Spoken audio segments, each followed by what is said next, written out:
আজকে সন্ধেবেলায় বেরিয়ে পড়েছিলাম পাওয়ার ব্যাংক কেনার উদ্দেশ্যে, কিন্তু দুর্ভাগ্যবশত পাওয়ার ব্যাংক কিনতে গিয়েও পাওয়ার ব্যাংক কিনতে পারলাম না।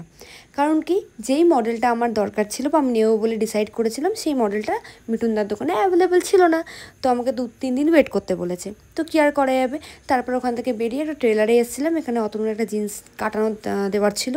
তারপর এখান থেকে ওষুধের দোকানে এসেছিলাম, কারণ আমার জিভের মধ্যে কী একটা ফুসকা মতন হয়েছে, খুব ব্যথা, তো ওই জন্য ওষুধ নিতে এসেছিলাম। দেন একটা দোকানে গেলাম, এখান থেকে চিপস আর কোল্ড ড্রিঙ্কস নিয়েছিলাম, কারণ রাতের বেলায় সিনেমা দেখার প্ল্যানিং ছিল তার জন্য।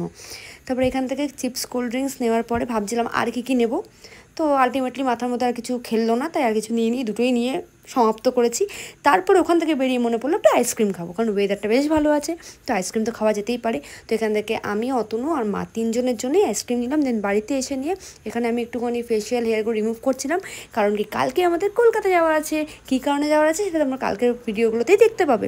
তারপর এখানে মায়ের থ্রেডিংটাও করে দিচ্ছিলাম, কারণ কি আমরা একসাথেই কলকাতায় যাচ্ছি, কারণ মাকেও তো একটু সাজুগুজু করতেই হবে বলো, কলকাতায় যাচ্ছি বলে কথা। কী কারণে যাচ্ছি ওই যে বললাম, পরের ভিডিওগুলোতে ঠিক জানতে পেরে যাবে। আর আমি থ্রেডিং মাকে করে দিই, কারণ কি আমি যেহেতু জানি সে তো মা পার্লারে যায় না। তারপর 3 জন মিলে বসে বসে আইসক্রিম খেলাম আর অনেকটা গল্প গুজব করলাম। আর আজকের ভিডিওটা এতটুকুই থাকলো, দেখা হচ্ছে নেক্সট